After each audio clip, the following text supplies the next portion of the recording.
ఏందే గట్లా చూస్తున్నావు? నేనేనే జగన్నాయక జగన్నాయక జగన్నాయక పట్వారీనే. నీ జాతికి ప్రత్యేకమైన కోర్టు కావాలా?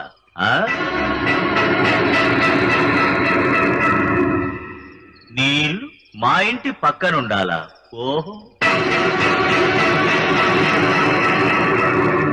మమ్మల్ని చంపనికి నీకు మేము ఆయుధాలు ఇవ్వాలే? నీ అవ్వ, ఇప్పుడేమైందే? నీ కోసం ప్రత్యేకంగా ఉరితాడు చేయించిన ఒసే రాములమ్మ, ఆఖరి నిమిషంలోనైనా తెలుసుకోవే, దొరలు